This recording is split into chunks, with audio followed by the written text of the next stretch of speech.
নম্বর গুনাহগার মাল গনি গনি জমা করনেওয়ালা ও মালের মহাব্বতের মধ্যে ভরিয়া আওলাদের মহাব্বতের মধ্যে ভরিয়া দুনিয়ার মহাব্বতের মধ্যে ভরিয়া মহান আল্লাহ পাক পরওয়ারদিগার আলম রে আমরা যারা ভুলি গেছি গিয়া কবর ভুলি গেছি গিয়া হাসর ভুলি গেছি গিয়া দিন বুঝি না শরীয়ত বুঝি না নবীজির উসওয়া হাসানা বুঝি না সাহাবায়ে কেরামের জীবন আমাদের মধ্যে নাই কোনটা নাই ও তারা শোনা কইতরা গিয়া খতামা নামিয়ে জাহান্নাম নাউযু বিল্লাহ ইন্না জাহান্নামা কানাত মিরসাদা লিত্তাগিনা মাআবা আল্লাহ পাক পরওয়ারদিগার আলম বলেন ইন্না জাহান্নামা কানাত মিরসাদা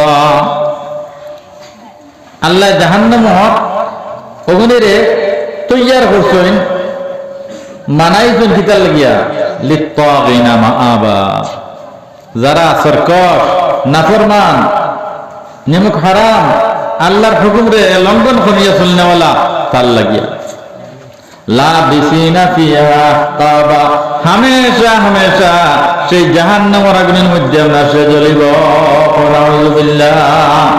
এখন আমরা জাহান্নামে যাইতাম চাই না জান্নাতে যাইতাম চাই? জান্নাত। এখন জান্নাতে যাইতে হইলে সিধা সিধি যাইতাম পারবো না, আপনার আমল লইয়া যাইতাম, আমল লইয়া যাইতাম। তো আমল লইয়া যাইতে আজকে এই বাসবাড়ির প্রত্যন্ত অঞ্চল আল্লাহ পাক পরওয়ারদিগার আলমে আমি যে 10 বছর 20 বছর আগে জেলা দেখলাম এখন হলা না মত না পরিবর্তন হয়েছে না? ও আলহামদুলিল্লাহ। আমরা এই এলাকায় গান সুন্দর হয়েছে না? হ্যাঁ, তো শুকরবারে আদায় করার দরকার আছে না? নাই, আছে। ও আলহামদুলিল্লাহ। মসজিদ গান আপনার মানাইয়া দিয়েছিলা সেটা হলা না না? এখন সেটার মসজিদ ভাঙ্গিয়া আমরা আপনার নিজে সেট হয়ে গেছি। ও আলহামদুলিল্লাহ। এই মসজিদ গান আরসিসি দিয়ে একবার মানাইবার তৌফিক আসলো না। এখন আল্লাহ পাক পরওয়ারদিগার আলমে এই বাসবাড়ির অঞ্চলের মানুষের তৌফিক দিয়েছেন মসজিদ গান বাক্কারি বানাই দিস, আরসিসি করে লইছি, ডালাই করে লইছি। ভিত্তি স্থাপনের দিন তো আমি আসলাম না গত জলসা। তো আমরা ফিসে নি না আগে দিয়া, আগে নি না। এখন আমরা এখানে তো শুকুর গুজারে এখন মসজিদ গান সুন্দর বানাই আর মসজিদ গান আবাদ করতাম কিতা দিয়া, আবাদত দিয়া। ভাই অকল দোস্ত কল আর বুজুর্গ হল। তো আমার টপিক সর্বিতে আসলে হকুকুল ইবাদ আর হকুকুল্লাহ। এখন হকুকুল্লাহ হইল আল্লাহর হক। আল্লাহর হক হইল আমি পয়লা নম্বর কইছি 1 নম্বর পর্যায়ে মসজিদ মাদ্রাসা অকল সম্পত্তি হইল আল্লাহর হক। আর 2 নম্বর হইল না 5 ওয়াক্ত নামাজ। কয় ওয়াক্ত নামাজ? হজ, যাকাত, এগুলো হইল না আহকামে ফরিজা। বুঝা গেছেন? এগুন কিটা আহকামে ফরিজা। আর আরো 2টা আছে লগে ঈমান আর ঈমান, কলিমা, নামাজ, রোজা, হজ, যাকাত। তে হজ, যাকাত আর নামাজ এই 3টা কিন্তু ইম্পর্টেন্ট। ঈমানের পরেও আপনার 1 নম্বর হইল নামাজ। এখন এগুন হুকুকুল ইবাদ নি না হুকুকুল্লাহ? মাতো না আপনারা হুকুকুল্লাহ, এগুন হলো হুকুকুল্লাহ। আল্লাহর বান্দারা, আল্লাহর বান্দিরা 5 ওয়াক্ত নামাজ পড়ায় না। ঈমান আনার বাদর স্তম্ভ হইল নামাজ। 5 ওয়াক্ত নামাজ পড়ায় না। আল্লাহ পাক পরওয়ারদিগার আলমের হক নষ্ট করদায়, আল্লাহর হুকুম রে আপনার লঙ্ঘন করে দুনিয়ার জমিনে চলদায়। তোমার লাগি আল্লাহ পাক পরওয়ারদিগার আলমে জাহান্নামে জাহান্নাম বানাইয়া রাখছেন মুসলমান। এখন রোজা, রোজা ফরজ গেলি না সুন্নত গিয়া মাতই না ফরজ না। এখন যেটা ভাই আমরা কিছু রোজা ছাড়ি দেই, বর্তমান যুগে রোজা ছাড়নেওয়ালা মানুষ কম হয় রেয়া। যেটা ভাই আপনার দেশ একটা ছাড়ি দিছি। আমি ডিমাপুর, কহিমা, নাগাল্যান্ড ওটা যাই, আপনার মুকুকসাম টুকসাম এক সময় গেছি। তো দিয়া দেখতাম আপনার ময়মনসিংহী যারা মুসলমান নাগার বীরের ভিতরে হামাইয়া, নাগার বীরের ভিতরে হামাইয়া হোটেল গিয়ে আপনার রোজা খাইতে রাখো নাউযু বিল্লাহ। তো একদিন গিয়া ভাইলাম ফয়গুরে খুব মাত্রা নাগায়। জিগাইলাম তারা নাগা মিক্স ভাষা একটু আছে, তারা জিগাইলাম এগুলো খিতার লাগে তোমরা মারো বলে এগে আপনার রমজান ছুড় দিয়া। তারা ওই রমজান ছাড়ি দিচ্ছে, রোজা ছাড়িচ্ছে। বুঝা গেছে? এখন নাগার কাছে এত বিনীত খাদ হইছে যে মুসলমানের রোজা ছাড়া কেউ নাউজুবিল্লাহ যেগো আগিয়া হচ্ছে না ফজরা ভরি ফালি আপনার লোয়ার কোনো মশলা নাই যেগুর ওকে আপনার বিনা করে এক রোজা ছাড়নেওয়ালারে এখন রোজা পর আমরা রোজা কিছু বই নাইনতে তরফ করিলাই এখন হকুকুল্লাহ নষ্ট করছি না করছি না যারা যাকাত ওয়াজিব সদকায়ে নাফিলার মাত বাদে যাকাত যাকাত যারা রূপে ওয়াজিব যারার মাল আছে 52 তোলা রূপা 7.5 তোলা সোনা 52 তোলা রূপা নাই 7.5 তোলা সোনাও নাই কইতরা গিয়া দুইখানে যদি শেখ নেশাবর মালিক হয়ে যায় 52.5 তোলা রূপার আন্দাজ মাল থাকি যায় কি তোমার কাছে তাহলে তোমার উপরে যাকাত ওয়াজিব এখন আমরা কইমু বাসবাড়ির আমরা কিন্তু উপরে যাকাত ওয়াজিব কইব নি দেখা যায় 50,000 টাকার ক্যাপিটাল যদি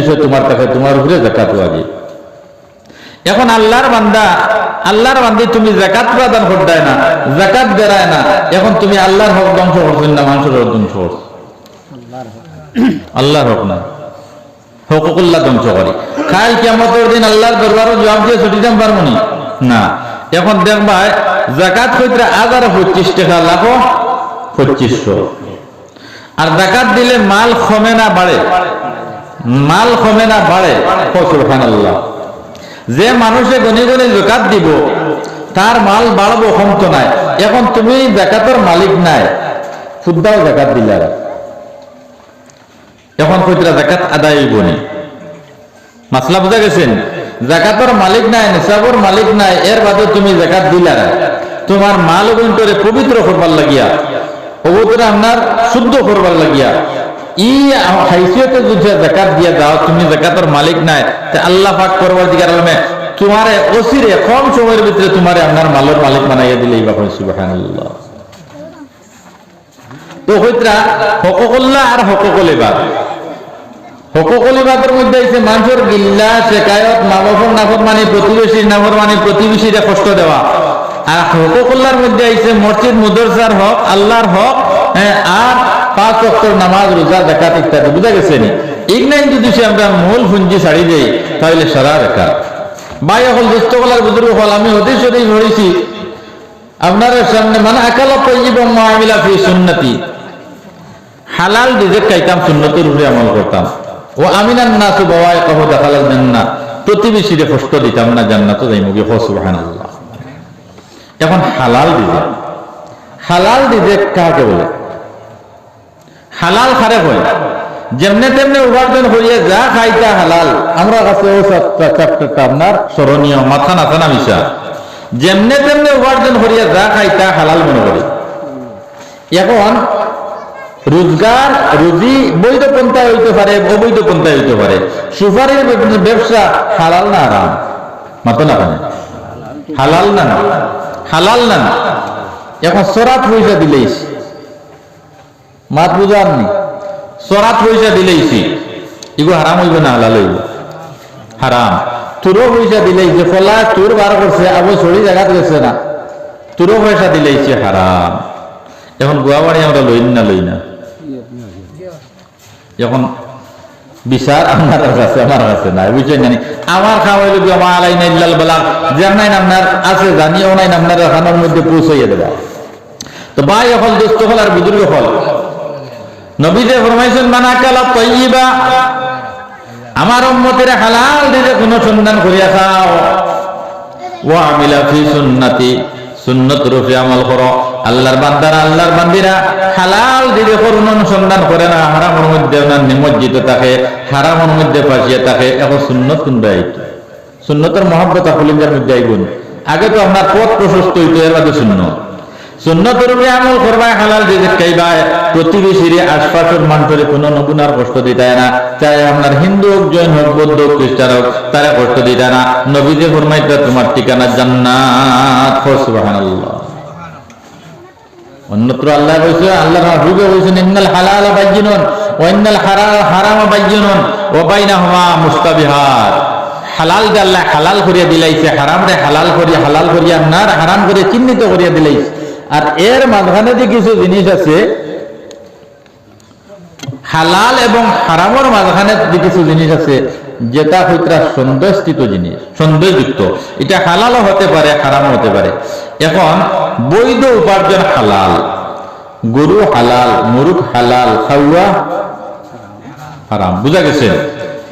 গরু হালাল, বয়ার হালাল, হ্যাঁ, কুকুর মতো না হারাম। এখন হারাম আর হালাল আমরা কাছে বুঝা গেছে না? আপনার অবুঝ রয়েছে। রুজি হালাল, রুজি হারাম। আগে কইছি আপনার বৈধ পন্থায় রুজি করো, ফাল্লাত মারিও না, গনাত মারিও না, মানুষের ঠকিও না, ফুলো পয়সা দিও না, বৈধ পন্থায় আপনার রুজি করো, অনাইন তোমার লাগে হালাল। হালাল দে হালাল আল্লাহ আল্লাহ নবী কইতে প্রকাশ হয়ে গেছে, প্রকাশ করিয়ে দিয়েছে। বইনাল হারাম বাজিনন, হারাম রে হারাম হিসাবে আপনার ক্লিয়ার করে দিলেছেন।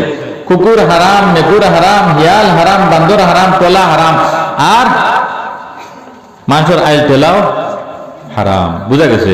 ফাল্লাত মারাও হারাম। এখন হারামে হারামের লগে সম্পর্ক করিয়া দিছি, বুঝাইছেন না? তো কইতে হারাম এবং হালাল এই দুইটার মাঝখানে দিয়ে আরো কিছু জিনিস আছে। বলে কিতা? বলে যে তার সন্দেহস্থিত জিনিস, এগুলো হালাল করে বুঝতাম পারি না, হারাম করে বুঝতাম পারি না, সন্দেহ হয়ে গেছে গিয়া এগুর থেকে পরেজ করতাম, সন্দেহ হয়ে গেছে এগুর থেকে পরেজ করতাম। আমার কাছে হালালের বিচার নাই, হারামেরও বিচার নাই, এখন সন্দেহ যেগুলো আইছে এগুর আর বিচার আছেন মাতো না। ফামানিত তাকা সুবহাত ইস্তাবরা আল দীনিহি ওয়া ইরদিহি, এটা তো মানুষে জানে না। লা ইয়ালামুহুন্না কাসীরুম মিনান নাস, হাজারো হাজারো মানুষে হালাল এবং হারামের বিচার তার কাছে নাই, ভেদাভেদ নাই। ফাইনিত তাকা সুবহাত, নবীজি ফরমাইতরা যে সুবহাত থেকে বাঁচিব, সন্দেহযুক্ত জিনিস থেকে বাঁচিব, ইস্তাবরা আল দীনিহি ওয়া ইরদিহি, হে তার দিন, তার মিল্লত, তার ধর্ম, তার সম্পদ, হ্যাঁ, তার সব কিছু বাঁচাইলো, পবিত্র হল। ওয়ামান ওয়াকা সুবহাত ওয়াকা বিল হারাম, আর যে মানুষে আপনার ইংল্যান্ড থেকে বাঁচিতে পারলো না, হারামেরও পরিচয় নাই, হালালেরও পরিচয় নাই, সন্দেহযুক্ত কিতা ইংল্যান্ডেরও পরিচয় নাই, সব মেলেসা হিসাবে আপনার লইয়া চলে খা কইতে হে পুরা হারামও ফাঁসি গেছে। এখানে অবস্থাতে যদি সে মৃত্যুবরণ করে তাহলে তার যায় ঠিকানা জাহান্নাম। নাউযুবিল্লাহ। এর লাগে ভাই হল, দুস্থ হল আর বুজুর্গ হল, আমি চ্যাপ্টার জানেন আমার দিয়েছেন, স্বল্প সময়ের ভিতরে আপনার ইংল্যান্ড বুঝানি। আর যে কোনো মাত মাতি তৈলে মানুষের দরকার, মানুষ সামনে লাগে। যখন জেলা মানুষ বাতা সরাসরি বাতি জুজলা মানুষ হইতায় তে বালা লাগলো মানে, আর কম সময়ের ভিতরে মাতিয়ে শেষ করার চেষ্টা করলাম মানে। যেমন আপনারা সামনে আল্লাহ পাক পরবর্তীকার আলমে মাতাই লইছেন, মাতিছি ওনাই তো আল্লাহ আমারে আপনারা সারা রে আমল করার তৌফিক দান করুক হোক আল্লাহুম্মা। আমি মা তার আগে দিন ইয়ান না আইল চলা যাই নাই জিকির করেন লা ইলাহা ইল্লাল্লাহ, লা ইলাহা ইল্লাল্লাহ, লা ইলাহা ইল্লাল্লাহু মুহাম্মাদুর রাসূলুল্লাহ। জরুরত গোসেন হিসাবে আরো এক মাস মাসিলাই, আপনারা রাজি না বেজার? জি। আব্দুল্লাহ বিন মুবারক রহমতুল্লাহ তাআলা আলাইহি, যে আব্দুল্লাহ বিন মুবারক এত বড় উচ্চা পায়ার একজন আপনার বুজুর্গ আসলে, একজন অলি আছে, তার ছেলের নাম হইল আব্দুল্লাহ। আব্দুল্লাহ ইমাম আবু হানিফা রহমতুল্লাহ তাআলা আলাইহি 40 জনের ফতোয়া বোর্ড আসলো। এই 40 জনের মধ্যে অন্যতম একজন সদস্য আসলে আব্দুল্লাহ বিন আব্দুল্লাহ, মুবারকের পুত্র। তো মুবারক রহমতুল্লাহ তাআলা আলাইহি এক মিশরের যখন বাক্কা বড় মাঠ আটাইয়া নিয়ে আপনার মাটি দিয়া, মিশরের এক বাগানের চকিদার, মিশরের এক বাগানের চকিদার কে আসলা? মুবারক। মুবারক একদিন বাগানের মালিকে 1 বছর পূর্তি উপলক্ষে গিয়া কইছে, ও চকিদার বেটা, আমার সামান্য শরবত পান করুন। তাই বাগান থেকে আপেলে তো বাড়িয়ে আনছেন, শরবত বানাইয়ে দিয়েছেন, টেঙ্গা বার হয়ে গেছে। বলে কিতারে বেটা এগুলো টেঙ্গা খানে? বলে আমি আবার বানাইয়ে দিই, আবার দিছি, আবার টেঙ্গা বার হয়েছে, আবার দিছেন, আবার টেঙ্গা বার হয়েছে। 3 নম্বর বার মালিকে কইছেন, তোমার চাকরি শেষ, তুমি গাইড গুলো হরো। বলে হে মালিক, 3 বার শরবত বানাইয়া দিলাম, 3 বার তুমি ডেঙ্গা পাইলে, আমার কোনো দোষ নাই, আমার কেবলমাত্র তোমার বাগানের চৌকিদারি লাগি নিযুক্ত করছো। কইছো না বাবা, তুমি বাগানের ফল কোনগো টেঙ্গা কোনগো মিথ্যা আপনার টেস্ট করে চাইও।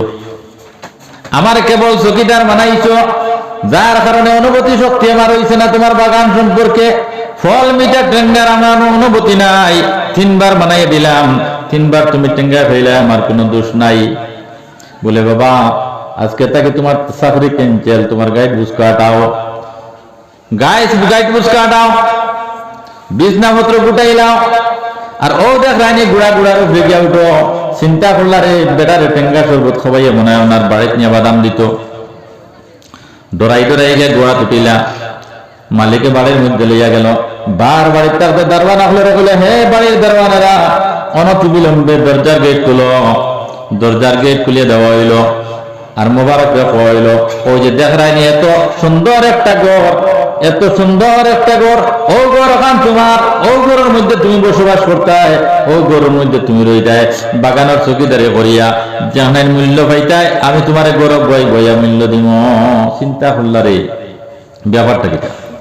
বেটা অন বইয়া বইয়া আপনার পয়সা পাইতাম, এখন আর চৌকিদারি না। বলে হে মোবারক, তোমারে বাজা বাগানের চৌকিদার বানাইলাম, এখানে আদর্শবান মানুষ আমি কোথাও পাই নাই। অত দিন যাবত তুমি আমার বাগানের চাকরি করলাই, একটা দিন আমার বাগান থেকে একটা আপেল মুখের মধ্যে ধারণ করলাই না, মুখ দিলাই না। যার দরুন আমি বুঝতে পারলাম তোমার মতো মহান ব্যক্তিত্ব সম্পন্ন মানুষ আর নাই। সুবহানাল্লাহ।